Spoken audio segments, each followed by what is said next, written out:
pagi semuanya, selamat hari Minggu. Wah, apa kabarnya nih adik-adik semua? Kakak harap semuanya masih dalam keadaan luar biasa, masih pada sehat semua dan masih semangat beribadah. Nah, adik-adik, kakak punya 2 pertanyaan nih buat adik-adik hari ini. Yang pertama, adik-adik masih rindu nggak memuji nama Tuhan? Masih rindu banget ya adik-adik, apalagi memuji nama Tuhan dan beribadah dan melayani di PA, di gereja kayak dulu. Tapi kakak sangat bersyukur banget hari ini kita masih bisa beribadah melewati video ini. Nah, pertanyaan yang kedua nih ya, kakak tanya, adik-adik tahu nggak sih hari ini tuh hari apa? Hari Minggu, Kak. Iya, kakak tahu hari ini hari Minggu. Kakak udah ucapin selamat hari Minggu buat adik-adik semua. Nah, tapi ada nih yang perlu kalian tahu. Tanggal 2 Mei, hari ini tanggal 2 Mei kan? Nah, adik-adik tahu nggak tanggal 2 Mei itu memperingati hari apa? Nah, kalau adik-adik pada tahu, kakak salut sama adik-adik semua. Dan semuanya harus pada tahu dong, tanggal 2 Mei itu hari apa, memperingati hari apa. Jadi, tanggal 2 Mei ini memperingati Hari Pendidikan Nasional, singkatnya Hardiknas. Jadi kakak ucapkan untuk adik-adik semua selamat Hari Pendidikan Nasional buat kita semua. Oke. Nah adik-adik, sebelum kita memulai ibadah kita, kakak ajak adik-adik semua untuk menyiapkan Alkitab dan Kidung Cerianya terlebih dahulu. Nah kalau sudah, adik-adik semua kita letakkan dulu, lalu kita bersaat teduh sejenak. Saat teduh dimulai.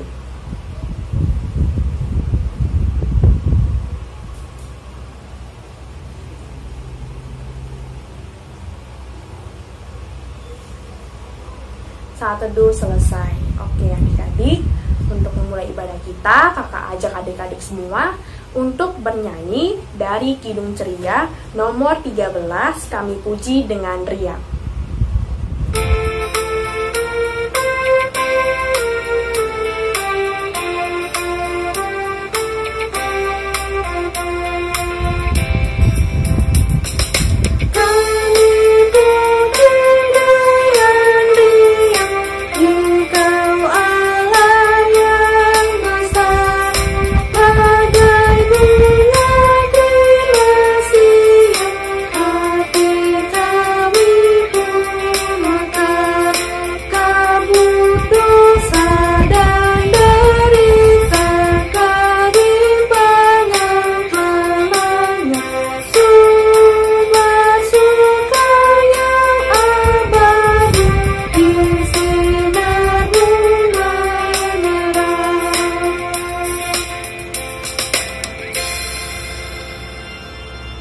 Adik-adik, tadi kita sudah memuji nama Tuhan, sekarang saat kita berdoa. Mari kita bersatu dalam doa. Tuhan Yesus yang baik, yang penuh kasih, kami sangat bersyukur karena pada pagi hari ini ya Tuhan, Tuhan memberikan berkat yang berkelimpahan pada kami ya Tuhan. Sehingga pada pagi hari ini kami dapat beribadah ya Tuhan, memulai ibadah kami dengan memuji dan memuliakan nama-Mu ya Tuhan. Kami mau berdoa ya Tuhan, sebentar lagi kami akan mendengarkan cerita firman Tuhan dari kakak layan kami. Kiranya Tuhan Yesus memberkati kami agar menjadi anak-anak yang mau dengar-dengaran akan firman-Mu ya Tuhan, dengan baik dan benar. Kami juga berdoa ya Tuhan, kiranya Tuhan Yesus memberkati agar ibadah kami pada hari ini dapat berjalan dari awal, pertengahan hingga akhir ya Tuhan, dengan baik dan benar sesuai dengan kehendak-Mu ya Tuhan. Terima kasih Tuhan Yesus, inilah doa kami yang kami alaskan dalam nama-Mu. Kami berdoa dan mengucap syukur. Amin.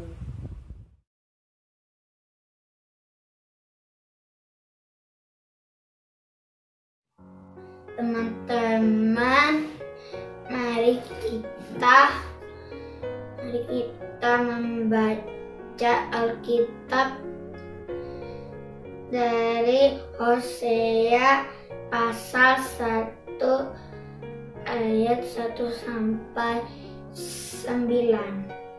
Firman Tuhan yang datang kepada Hosea bin Beri pada zaman Uzia, Yotam, Ahaz, dan Hizkia, raja-raja Yehuda.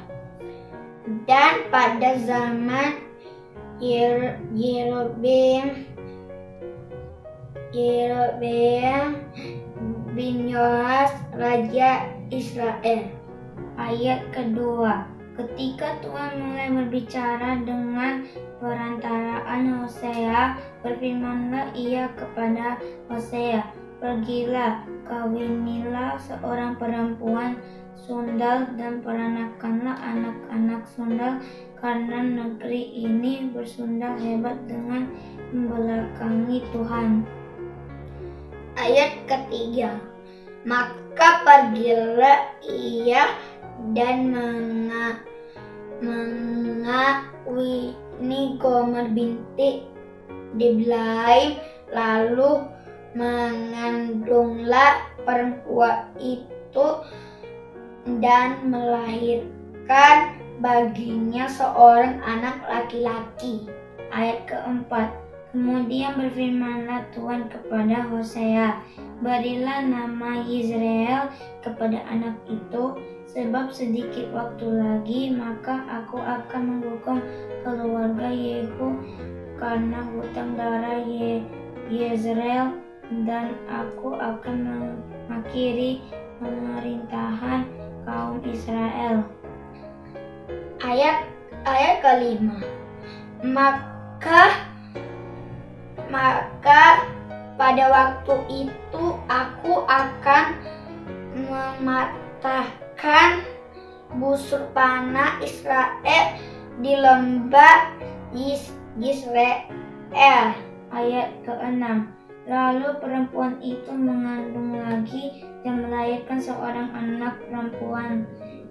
Berfirmanlah Tuhan kepada Hosea, berilah nama Lo-ruhama kepada anak itu, sebab aku tidak akan menyayangi lagi kaum Israel dan sama sekali tidak mengampuni mereka.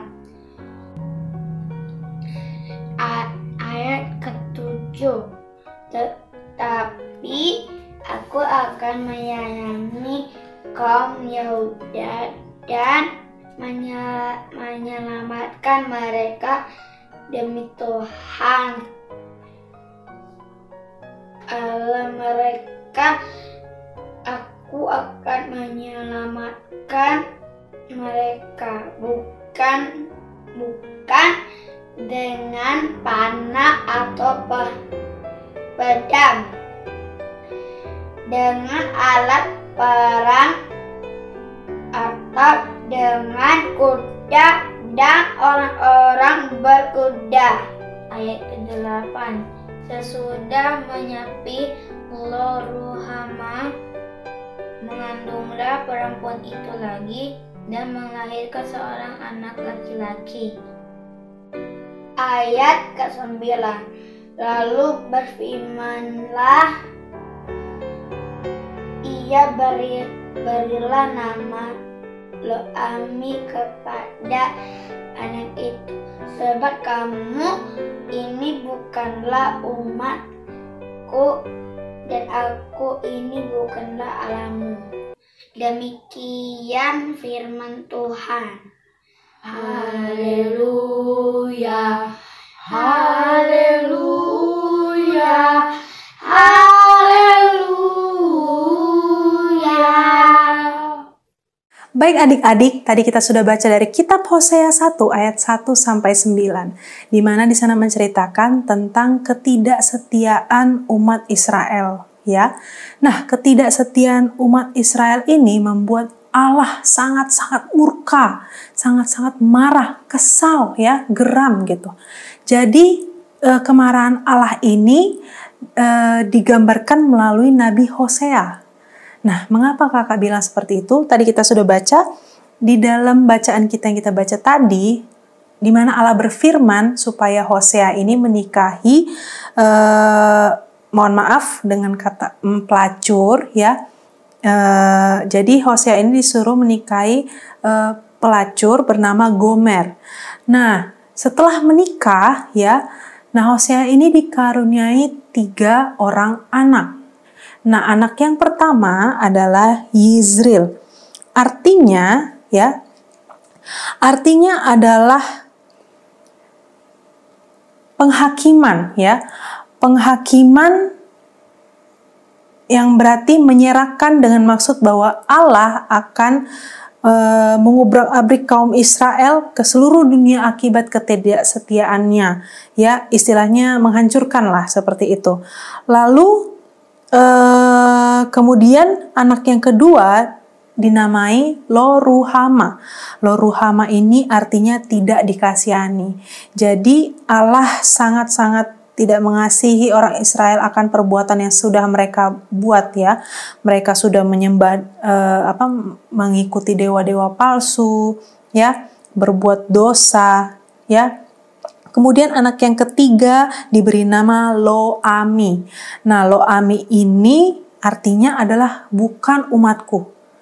Wah, adik-adik, sampai Allah berkata mereka bukan umatnya, saking Allah marahnya kepada bangsa Israel. Nah, kenapa dibilang bukan umatku? Karena Allah tidak senang karena mereka mengikuti Allah-Allah palsu, ya, mengikuti Allah-Allah palsu. Padahal Allah ingin hanya Dia yang disembah, tidak ada Allah lain, itu firman-Nya, ya. Hanya Dia satu-satunya Allah. Nah, ketidaksetiaan mereka ini membuat hati Allah hancur dan juga membuat Allah menjadi murka. Makanya kemurkaannya ini digambarkan melalui Hosea dan juga anak-anaknya dan juga istrinya. Supaya orang Israel bisa melihat, ini loh bentuk kemarahanku terhadap kalian. Inilah gambaran yang sudah kalian lakukan, gitu. Nah, dengan gambaran Allah kepada keluarganya Hosea ini, Allah berharap mereka ini sadar, gitu ya, sadar dan juga terbuka matanya supaya mereka kembali untuk kembali lagi mengikuti Allah, ya, Allah yang sesungguhnya, bukan Allah-Allah palsu, bukan dewa-dewa lain, gitu ya, hanya Allah seorang, hanya Allah saja. Nah, adik-adik, ngomong-ngomong soal ketidaksetiaan, ya, apakah adik-adik sudah merasa adik-adik adalah umat Allah yang setia? Mungkin di antara kita merasa, Kak, saya belum menjadi anak yang setia. Kak, saya belum bisa setia kepada Allah. Mengapa kita merasa demikian? Karena kita selalu tidak pernah mendengarkan apa yang Allah ajarkan, tidak pernah melakukan apa yang Allah kehendaki, tidak pernah. Maka dari itu kita merasa demikian. Nah, mungkin adik-adik berpikir, kenapa kita harus setia kepada Allah? Lah, Allah sudah berkorban banyak untuk kita, adik-adik. Allah sudah menyelamatkan kita dari maut. Allah menyelamatkan kita dari dosa dengan pengorbanannya di kayu salib. Masakan kita tidak setia? Padahal Allah setia loh pada kita. Pernah nggak sih Allah, semarah-marahnya Allah, ya, semarah-marahnya Allah, Dia tetap mengasihi kita, adik-adik, ya. Dia tidak pernah sampai membenci, sampai sudahlah, kamu tidak saya akui sebagai anakku atau sebagai umatku. Tidak pernah, adik-adik. Gak pernah, ya. Yang ada kita yang seperti itu. Kita tidak mengakui Dia di hadapan sesama kita atau di hadapan orang lain. Malu loh, ya. Masa kita tidak bisa setia sedangkan Allah sangat-sangat setia kepada kita, adik-adik. Nah, karena itu, karena Allah telah berkorban buat kita, buat kehidupan kita, buat menggantikan kita di kayu salib atas dosa-dosa kita, maka dari itu kita harus setia kepada Allah. Ingat ya adik-adik, Allah itu adalah Allah pencemburu. Jadi kalau adik-adik istilahnya dalam bahasa sekarang adalah murtad atau menyimpang atau tidak tidak percaya lagi kepada Allah, nah hal itu membuat Allah sedih, ya. Allah sedih. Allah akan merasa terluka hatinya adik-adik. Nah, dalam perjanjian lama yang sudah kita baca tadi, kita bisa lihat kemarahan Allah seperti apa, bukan?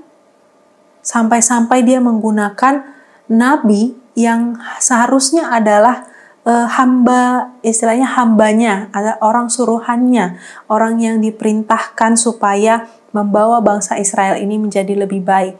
Ya, sampai dia menggunakan Hosea untuk menggambarkan bagaimana marahnya Allah kepada bangsa Israel. Nah, dengan itu Allah berharap mereka kembali lagi ke jalan yang benar. Nah, kita juga seperti itu. Jangan sampai Allah murka dulu baru kita menjadi orang atau umat yang setia. Jangan adik-adik. Ya, jangan sampai kita tunggu Allah murka baru kita setia. Tidak. Lebih baik kita selalu setia setiap saat, setia setiap waktu kepada Tuhan. Karena Allah juga begitu kepada kita. Setiap saat, setiap waktu, setiap hari, ya setiap detik. Allah selalu setia kepada kita. Masakan kita tidak setia pada Allah? Nah, bagaimana Kak cara menunjukkan kesetiaan kita, atau bagaimana cara kita supaya bisa setia kepada Allah? Rajin ikut impa, rajin berdoa, rajin saat teduh, ya, hormat orang tua, baik kepada sesama, kepada orang lain, ya, menjadi anak yang dengar-dengaran akan firman Tuhan. Kalau firman Tuhan mengatakan jangan mencuri, ya jangan mencuri. Ya, kalau firman Tuhan mengatakan jangan melawan, jangan melawan. Seperti itu adik-adik. Ya, kita sudah diajarkan bukan dalam Alkitab, banyak sekali Allah mengajarkan kita bagaimana cara kita untuk mengungkapkan rasa kesetiaan kita, atau mengungkapkan kesetiaan kita kepada Allah. Bagaimana caranya, semua tertulis di dalam Alkitab. Nah, sekarang kita nih, mau nggak baca Alkitabnya supaya kita bisa tahu apa yang Allah mau? Nah, sekarang itu kuncinya adik-adik. Nah, kakak ingin adik-adik itu setia kepada Allah. Jangan pernah sekali-sekali pun berkhianat kepada Allah. Dan jangan sekali-sekali membuat Allah kecewa. Karena kalau Allah sudah kecewa, dalam sekejap kita bisa saja mungkin sudah tidak ada lagi di bumi ini, atau mungkin ada hal yang terjadi pada kita. Ya, selama kita setia kepada Allah, kita akan aman di dalam lindungannya. Ya, hal-hal yang jahat tidak akan berani mengganggu kita sama sekali. Ya, segala yang dapat membuat kita berdosa, kita bisa mengendalikannya itu semua. Ya, kita bisa menolak dosa-dosa itu. Ya, supaya kita tetap berada di jalan yang benar. Minta kepada Allah adik-adik supaya adik-adik bisa dikuatkan, supaya adik-adik bisa menjadi anak-anak Allah yang setia.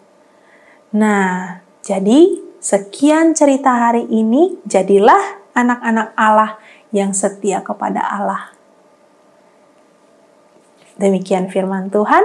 Amin.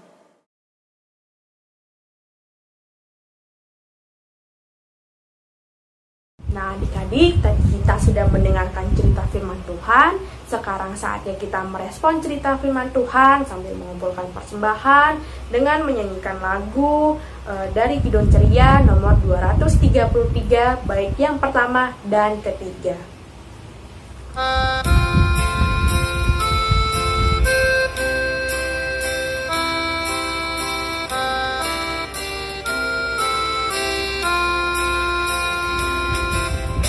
Untuk menginginkan daku bersinar baginya, dimanapun ku berada, ku mengenangkannya.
Nah, adik-adik, tadi kita sudah bernyanyi bersama, kita juga sudah mendengarkan firman Tuhan, lalu kita juga sudah mengumpulkan persembahan. Nah, sekarang saatnya kita masuk ke dalam doa syafaat dan juga doa persembahan. Mari adik-adik, ambil sikap berdoa. Mari lipat tangan, tundukkan kepala, tutup mata, mari kita bersatu dalam doa. Bapa yang baik, terima kasih atas kasih karunia-Mu Tuhan, sehingga kami masih bisa diberikan nafas kehidupan hingga saat ini, sehingga kami bisa memuji dan memuliakan nama-Mu dan juga mendengarkan firman-Mu Tuhan hari ini. Terima kasih Bapa atas firman yang telah kami dengarkan tadi. Biarlah kami bisa menjadi anak-anak-Mu yang setia. Jangan biarkan kami Tuhan jatuh ke dalam dosa. Jangan biarkan kami membuat Engkau kecewa. Biarlah kami dapat menjadi anak-anak yang manis, anak-anak yang dapat mendengarkan ajaran Tuhan dengan baik dan melakukannya juga dalam kehidupan sehari-hari dengan baik. Bapa, kami juga berdoa untuk persembahan yang telah kami berikan.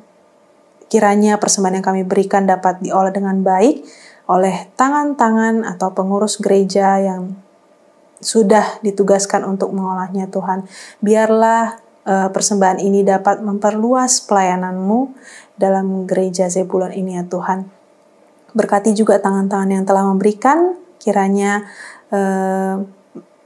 Tuhan memberkati mereka. Tuhan, kami juga berdoa untuk gereja kami GPIB Zebulon. Tuhan, pada saat ini pandemi masih menghantui kami atau masih meresahkan bagi kami ya Tuhan.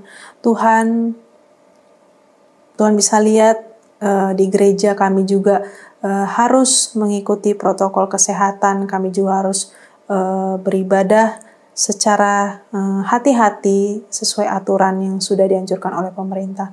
Tuhan, biarlah dengan keadaan seperti ini tidak mengurangi rasa sukacita kami untuk menemui Engkau di gereja, untuk beribadah kepadamu, untuk memuji dan memuliakan nama-Mu. Biarlah Tuhan kami dapat bergereja atau beribadah dengan baik. Begitu juga pendeta atau ketua majelis jemaat kami, Pendeta Meske, Tuhan berkati dalam dia memimpin jemaat GPIB Zebulon. Biarlah beliau dapat melayani jemaat GPIB Zebulon dengan baik. Berkati juga kehidupan pribadinya Tuhan, berkati juga suami anak-anaknya, dimanapun mereka berada. Kiranya Tuhan selalu sertai mereka dan selalu memberikan mereka kesehatan, agar senantiasa mereka juga dapat berkegiatan dengan baik dan juga Ibu Pendeta dapat melayani jemaat Zebulon dengan baik. Tuhan, kami juga berdoa untuk Pendeta Fiska yang berada di Bajem Tiang Wangkang. Tuhan, kiranya Tuhan berkati setiap rencana Pendeta Fiska dalam memimpin jemaat di Tiang Wangkang. Biarlah bersama majelis di sana Pendeta Fiska dapat membimbing jemaat Tiang Wangkang untuk menjadi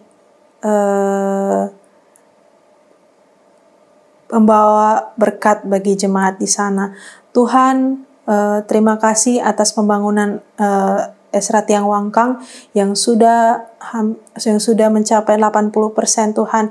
Tuhan, terima kasih atas penyertaan Tuhan. Terima kasih Tuhan atas tangan-tangan yang telah memberikan persembahan untuk gereja di Tiang Wangkang, sehingga jemaat di Tiang Wangkang dan juga di sekitarnya dapat beribadah dengan nyaman Bapa.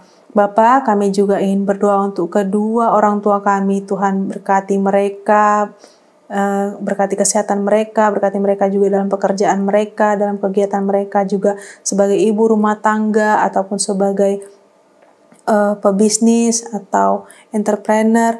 Tuhan kiranya berkati pekerjaan orang tua kami. Biarlah mereka dapat menghidupi keluarga kami dengan baik. Tuhan, jauhkan mereka dari segala mara bahaya agar mereka selalu berada dalam lindungan Tuhan saja. Berkati kami juga sebagai anak-anaknya Tuhan, agar kami dapat menjadi anak yang dengar-dengaran akan orang tua kami, agar menjadi anak-anak yang hormat kepada kedua orang tua kami. Bapa, kami juga ingin berdoa untuk teman-teman kami yang sakit, kiranya Tuhan bisa sembuhkan mereka, jamah penyakit mereka Tuhan, agar mereka dapat sembuh dan dapat kembali bergabung dalam ibadah IMPA. Walaupun kami ibadah IMPA-nya masih secara daring, Tuhan tidak mengurangi rasa sukacita kami dalam bertemu secara online ya Tuhan. Tuhan, kami juga berdoa untuk pendidikan kami, biarlah sekolah yang kami jalankan saat ini secara daring ataupun secara langsung, biarlah Tuhan tetap berkati setiap prosesnya, berkati guru-guru juga yang membimbing dan mengajar kami, agar kami dapat mengerti pelajaran. Tuhan kiranya juga berkati kami sebagai murid, agar kami mau menjadi murid-murid yang baik, murid-murid yang teladan, murid-murid yang rajin, dan juga murid-murid yang pintar, agar semakin Namamu dimuliakan. Bapa, untuk teman-teman kami yang berulang tahun seminggu ke depan, Tuhan kiranya berkati mereka, dan terima kasih atas pertambahan usia yang Tuhan tambahkan untuk mereka. Biarlah pertambahan usia ini dapat merubah atau dapat membuat mereka bertumbuh menjadi anak-anak yang dapat membanggakan orang tuanya dan juga membanggakan Tuhan. Bapa, mungkin banyak yang sudah kami sampaikan, tapi Tuhan tahu apa yang kami perlukan, apa yang kami inginkan, apa yang ingin kami sampaikan juga. Tuhan kiranya berkati atau kabulkanlah doa kami seturut dengan kehendak-Mu saja. Inilah doa kami Tuhan, yang kami alaskan hanya dalam nama Tuhan Yesus Kristus, Juru Selamat kami yang hidup. Bapa, terima kasih.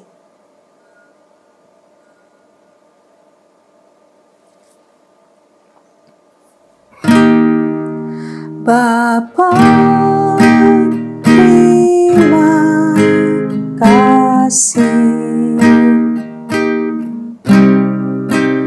Bapa, terima kasih. Bapa di dalam surga, ku berterima kasih. Amin. Amin.